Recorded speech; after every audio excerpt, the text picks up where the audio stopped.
Por la señal de la Santa Cruz de nuestros enemigos, líbranos, Señor Dios nuestro. En el nombre del Padre, del Hijo y del Espíritu Santo. Amén.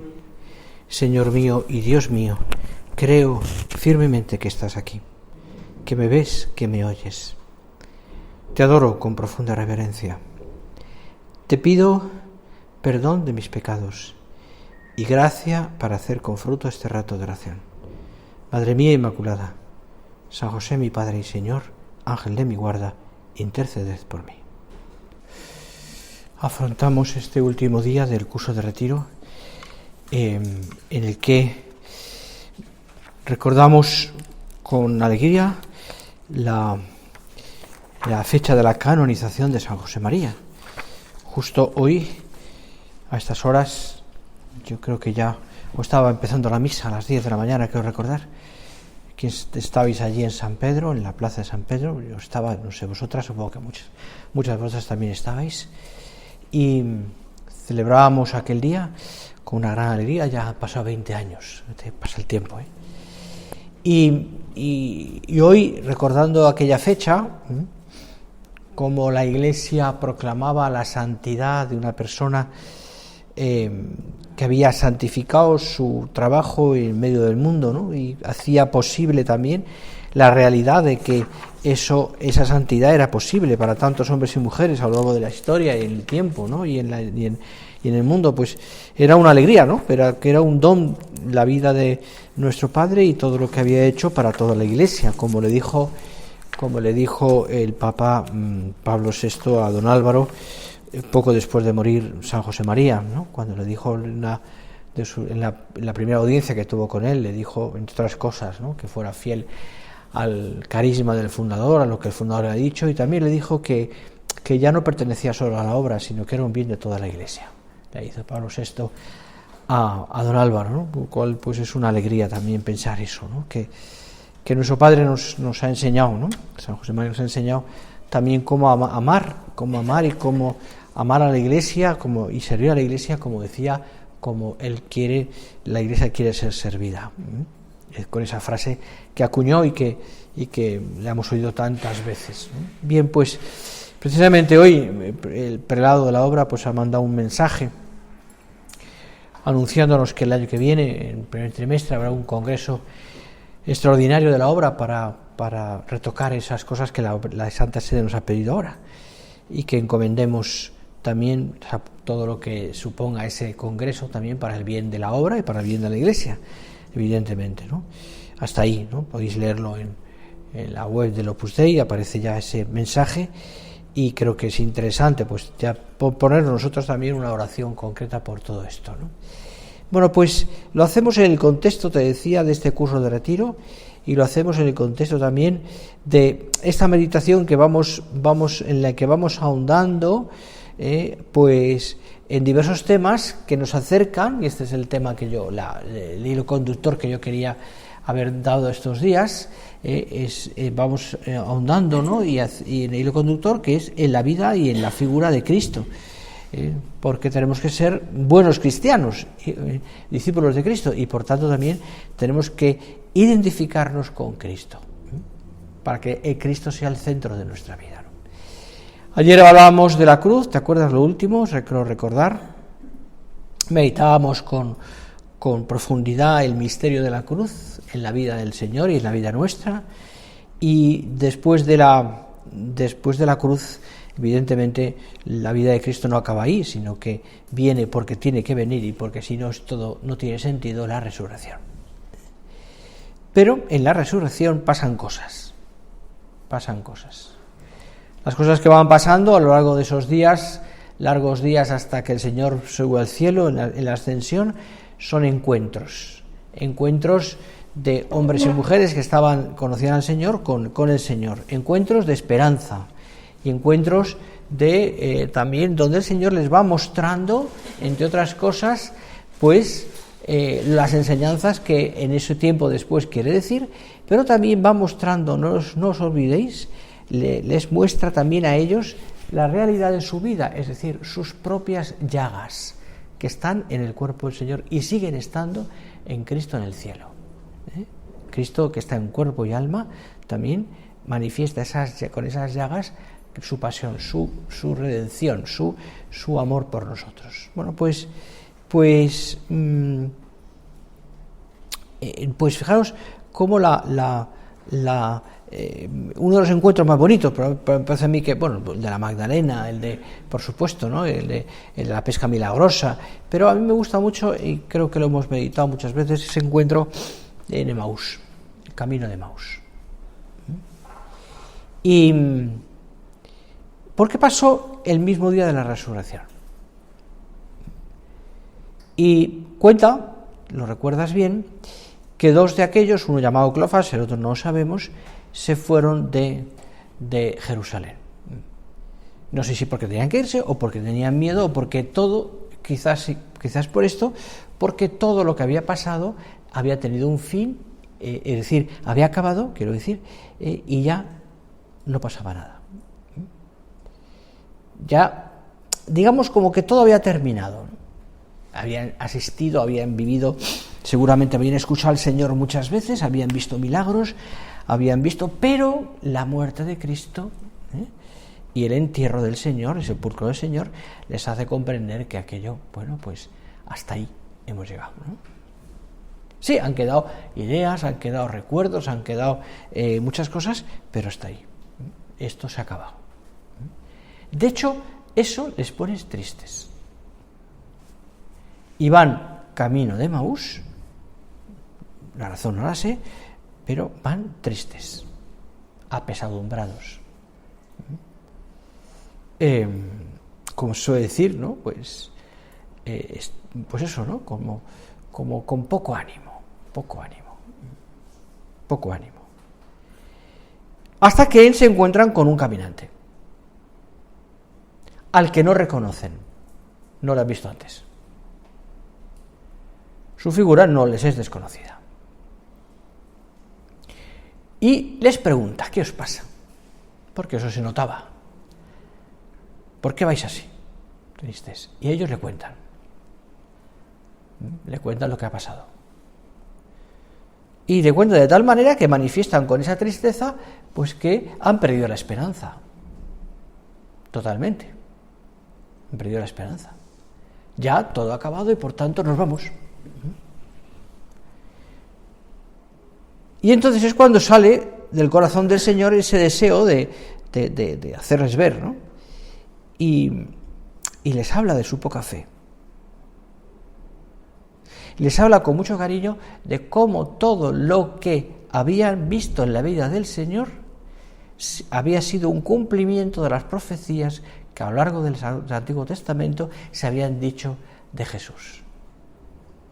Pero lo hace de tal manera, ese diálogo, que no lo cuenta el contenido, cuenta que dialogaron aquella tarde camino de Emaús, lo hace de tal manera que, respetando también la libertad de aquellos dos, sin recriminarles más que la poca fe que tenían, pero sin más, porque no dicen volveros ya, ¿no? El Señor, volveros ya porque estáis equivocados de camino, no estáis yendo donde tenéis que estar, no, sino que es una decisión que toman ellos después, sino van camino del sitio donde van y ellos van escuchando con agrado las palabras del Señor. De tal manera que cuando ya ha pasado el momento crucial, que luego veremos, dicen ellos, ¿no ardía nuestro corazón cuando nos hablaba de la Escritura?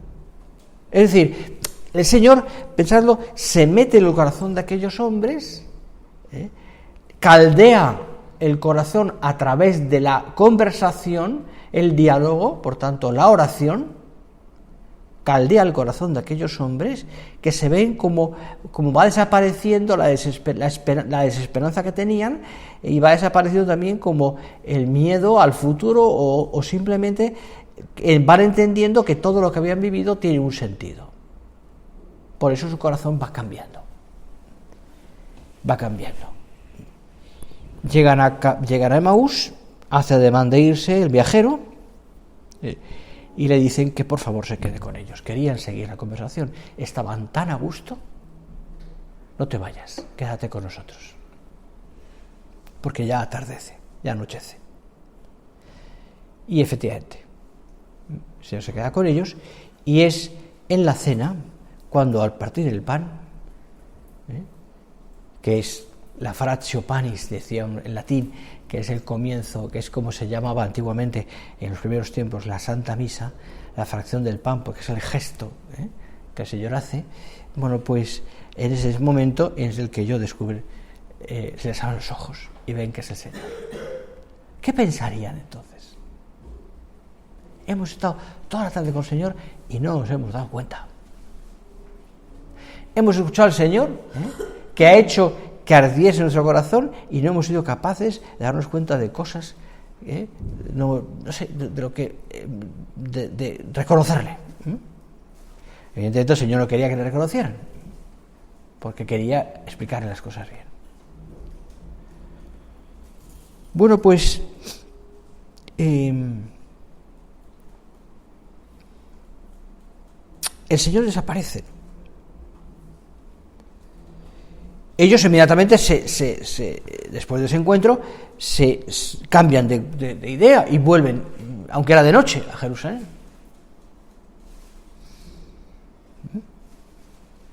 Vuelven de noche. Mirad cómo el Señor se hace el encontradizo, acompaña al hombre el camino de la vida, acude a confortarlo, y en el momento malo el Señor devuelve a los corazones la alegría y la esperanza que han perdido. Una vez logrado ese propósito, Jesús desaparece y los deja solos, pero es una soledad aparente, para quien mira únicamente por los ojos del cuerpo. En realidad se ha quedado con ellos, contigo, conmigo, para siempre, y se ha quedado especialmente presente de una manera sacramental en la Eucaristía, de tal manera que la escena de Emaús es como un símbolo de ese misterio eucarístico que nos habla de la presencia del Señor, que nos conforta, que nos acompaña, que nos consuela y que nos alimenta. Jesús dice concretamente don Javier, en el programa anterior, en una carta, Jesús se ha quedado en la Eucaristía para remediar nuestra flaqueza, nuestras dudas, nuestros miedos, nuestras angustias, para curar nuestra soledad, nuestras perplejidades, nuestros desánimos, para acompañarnos en el camino, para sostenernos en la lucha, sobre todo para enseñarnos a amar, para atraernos a su amor, Qué fácil resulta acercarse al sagrario cuando contemplamos esto. Qué fácil es, o qué atractivo es también encontrarnos con el Señor expuesto en la custodia o en el sagrario, escondido allí donde vamos a rezar con frecuencia, en la parroquia, donde vayáis. Qué fácil es estar allí con el Señor en ese continuo diálogo con quien nos ama. Fijaros cómo, además, esa unión con Cristo, que ellos la perciben y la experimentan, quiero decir, especialmente aquella tarde, ¿no? Les hace cambiar de corazón, ¿no? El corazón empieza a verse de otra manera, ¿no? Ellos están como viendo las cosas de una manera distinta, porque ya han comprendido algo que hasta entonces no comprendían, porque se han dado cuenta de que no están solos, de que el Señor está con ellos, y lo palpan, de tal manera que hasta comen con Él, ¿no? Hasta comen con Él. Bueno, pues aquello les cambia, y se dan cuenta de que sin Él no pueden hacer nada. Bueno, pues haciendo una semejanza, una analogía con lo que acabamos de ver, esto nos pasa a nosotros en la Eucaristía. Sin Él no podemos hacer nada. Palpar, tocar, si queréis alimentarnos, ¿no? Porque es así, además, del Señor en la Eucaristía es algo que nos cambia el corazón. ¿Cuándo lo valoramos?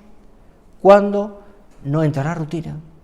¿Cuándo procuramos que cada Eucaristía, cada misa dominical o diaria, cuando vayas, sea de verdad un momento importante en tu día o en tu domingo? ¿Cuándo lo entendemos así? ¿Cuándo de verdad ponemos en el centro de nuestra vida ese misterio eucarístico que es misterio de fe y de amor? Y por tanto, algo que nos llega al corazón y que nos ayuda tanto.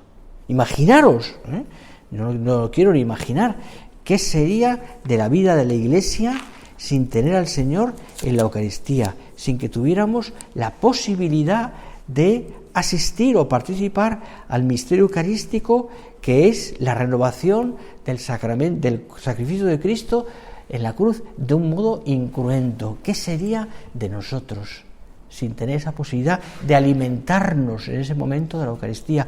¿O qué sería de la vida de la Iglesia, la tuya, ¿no? Si no tuviéramos, como les pasa a algunos otros cismáticos, los protestantes, por ejemplo, que no tuviéramos la presencia real del Señor en el sagrario permanentemente y pudiéramos ir allí a adorarle, a estar con Él, a acompañarle, a escucharle en el silencio de nuestra oración. ¿Qué sería? Fijaros, los apóstoles se quedan, cuando Jesús se va al cielo, aunque se queda en la Eucaristía porque está presente, la adoración viene después, pero que ellos quedan desolados, tristes. Luego entienden, ¿no? Es decir, que evidentemente en la Eucaristía, y después cuando además se empieza la historia de la vida de la Iglesia a reservar el Santísimo para los enfermos y después también para la adoración, entienden que está el Señor allí, y la asistencia cada día o cada domingo a la misa, a la Eucaristía, era para ellos una alegría, una fiesta, un gozo, porque era un encuentro con el Señor. Bueno, imaginaos que eso no lo tuviéramos. Qué triste sería la vida de la Iglesia, ¿verdad? Qué triste, que faltarían cosas, igual que si no tuviéramos a la Virgen. No sería la Iglesia católica, sería otra cosa. Pero a veces no lo valoramos. A veces nos viene la rutina. En ocasiones nos hemos acostumbrado. Y eso, perdonadme que lo diga así, no depende solo del sacerdote, que también tiene mucha parte importante. Lo acepto, lo entiendo, ¿no? Pero no, porque el sacerdote en el altar, sea quien sea el sacerdote, es Cristo, siempre. Aunque seamos pecadores. Pero siempre es Cristo. Y el Señor le ha concedido ese poder para poder renovar el sacrificio. Luego, cada uno sabemos cómo seremos, pero es Cristo. Es decir, no nos quedemos en eso, valoremos también nuestra propia vida, ¿no? Es decir, ¿cómo valoro yo el misterio de la Eucaristía? ¿Cómo acudo cada domingo o cada día a la celebración eucarística participando con todo mi corazón en ella? ¿Cómo la preparo? ¿Soy puntual? ¿Doy gracias al acabar la misa? ¿Sigo la misa con detenimiento? Hemos pasado una pandemia que ha hecho que muchas parroquias, esto a veces en muchas personas se han tenido el miedo, lógicamente, pues hizo parar todo, ¿no?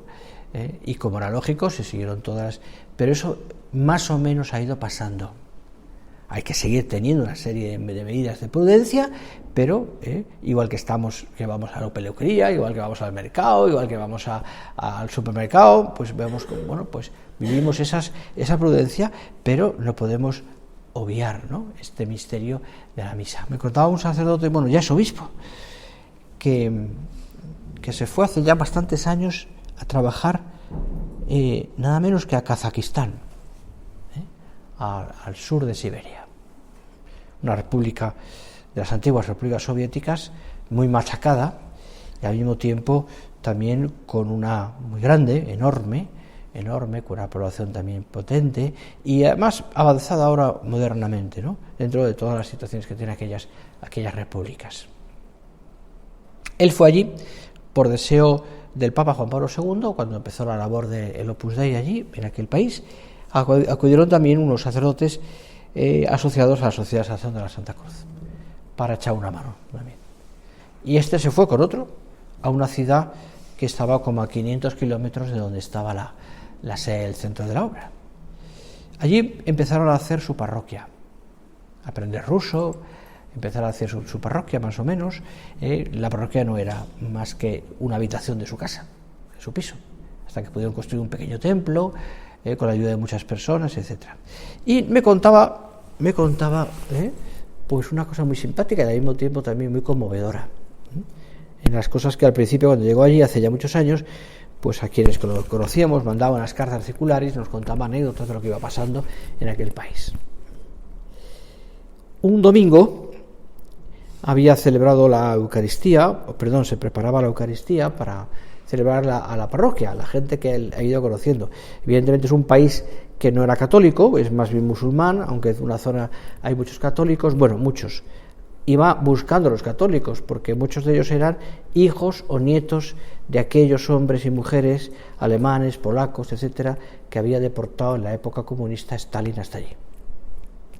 Ahí se había sentado allí y sin ningún tipo de ayuda, porque no había sacerdotes, no había nada, habían ido manteniendo como pudieron su fe. Cuando llegaron estos allí, pues empezaron a reconstruir algunas cosas, ¿no? Y fueron apareciendo católicos, muy poquitos. Pero llegó no solamente a la ciudad donde él estaba, sino a los alrededores también, aquello es enorme, ¿no? Un domingo había celebrado la Eucaristía y cuando terminó la misa, a los poquitos que estaban allí, pues 10 o 12, no creo que más, les anunció que el siguiente domingo, por razones diversas, porque tenía una reunión no sé dónde, con los poquitos clero que había en el país, ya se había convocado el obispo, pues no habría Eucaristía, porque él no iba a estar, aunque la casa estaría abierta y la presencia del Señor en el sagrario se mantendría, pero no podía haber Eucaristía. Así lo anunció, por razones diversas, etcétera, etcétera, ¿no? Disculpándose. Al acabar la Eucaristía, un señor mayor se le acercó y le dijo: Padre, la semana que viene usted nos ha anunciado esto. Un señor ya de bastante mayor. Pues aunque no haya Eucaristía o no haya misa, yo vendré el domingo que viene, porque es el día del Señor y quiero acompañar al Señor, quiero estar con Él. Y donde yo vivo no hay esa posibilidad. Y quiero estar aunque no haya Eucaristía, no haya la celebración eucarística. Y me añadía este buen hombre, este cura que ahora ya es obispo, como te digo, me decía: esto yo lo puedo entender una persona que vive en la ciudad, pero este señor vive a 140 kilómetros. A 140 kilómetros. E iba a ir por medios públicos, un autobús, un tren, no sé cómo, hasta la ciudad, simplemente para estar con el Señor, sabiendo que no había misa. Y luego de vuelta. Claro, a mí cuando escuché esta anécdota, breve, sencilla, ¿no?, me conmovió por dentro y pensé: ¿y yo me quejo porque tengo la iglesia? ¿O porque no es a la hora que a mí me gusta la misa? ¿O yo me quejo porque...? Si conociéramos el esfuerzo de tantos hombres y mujeres a lo largo de la historia y en otros países para acudir o para vivir la Eucaristía, nos conmoveríamos mucho, porque valoraríamos también cómo esos hombres y mujeres, por recibir al Señor, por estar con Cristo, por acudir a la misa, han hecho cosas heroicas, verdaderamente heroicas, como este caso, y otros más heroicas. Te lo contaba esto porque siempre me he acordado de ella, porque creo que tenemos que valorar, ¿no?, en todo su sentido, ¿no? Es decir, el bien que nos hace estar con el Señor, el bien que nos hace a nosotros también poder comulgar con el cuerpo y la sangre del Señor, el bien que me hace a mí centrar mi día o mi semana, depende si vas de cada día o cada domingo, en Cristo presente en el sagrario, en Cristo en la Eucaristía, el bien que me hace. Te lo decía porque nos puede pasar eso, que no esté el corazón ardiendo como aquellos de Emaús, y que haya entrado en mi corazón la rutina en la participación de la Eucaristía, la rutina a la hora de comulgar, la rutina a la hora de dar gracias. Y para mí, la importancia de la Eucaristía haya quedado relegado pues a tengo que ir a misa. O tengo que cumplir un mandamiento, un precepto. Y haya desaparecido realmente por la rutina lo que significa en sí mismo este misterio de amor. Y por tanto, la participación, es decir, lo que a mí me sirve también para querer más al Señor. Para que de verdad sea Cristo el centro de mi corazón, el centro de mi alma. Y por eso es importante esos dos parámetros, o si quieres, coordenadas, ¿no? Que son la palabra y el pan, decía San José María, la oración y la Eucaristía. Si esas dos ideas claras, las tienes claras en el corazón y sabes vivirlas cada día, ¿no? Como dando importancia a tu vida de oración y a tu vida eucarística, vas a resolver muchos problemas. Porque es en tu vida de oración y en tu vida eucarística donde encontrarás al Señor, tu corazón se encenderá, vivirás más cerca de Él, entenderás muchas cosas que quizás no entiendes o al menos las aceptarás, porque el Señor te hará ver. A través de esas dos coordenadas que son fundamentales en la vida del cristiano, evidentemente junto a los demás sacramentos y la gracia de Dios, por supuesto, porque es que la gracia de Dios se derrama ahí, en ese misterio. Que promovamos mucho esa cultura de la Eucaristía, que vayamos al encuentro de Jesús en la Eucaristía, que valoremos el tener cerca de mi casa o cerca de donde vivo, o aunque sea cogiendo el coche, es decir, cada uno sabrá, pues el poder estar con el Señor, acompañarle, adorarle, recibirle, etcétera. Que lo valoremos, porque es un don, es un bien. Es un bien del que no tenemos que dar tantas veces gracias a Dios. Piénsalo, además ese punto que es la Eucaristía la que hace la Iglesia, y es la Eucaristía la que nos ayuda, nos convierte, nos hace mejores. Vamos a ir terminando este ratito de oración. Se me ha quedado corto, tenía más cosas ahí preparadas, pero ya pensabas tú también, ¿no? Vamos a pensarlo un poquito, y vamos a pensarlo en el contexto, como te digo, también del encuentro nuestro con Cristo. Señor, tú te has entregado de una manera maravillosa, por amor. Tú te nos das en la cruz, donde hemos visto tu sufrimiento y al mismo tiempo tu amor.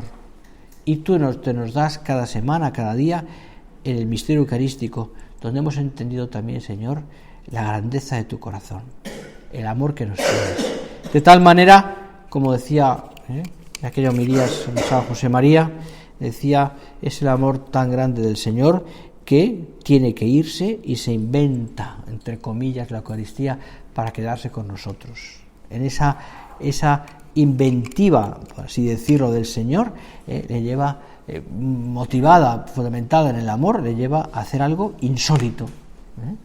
Insólito. Se va, pero se queda. Y lo hace de tal manera que nosotros no solamente podamos estar, sino podamos alimentarnos de este misterio. Gracias, Señor, porque nos quieres tanto y porque nos lo demuestras también a través de este misterio. Que vivamos muy bien cada día la misa o cada domingo la misa, que agradezcamos al Señor Eucaristía, acción de gracias, el bien que nos da a través de este misterio.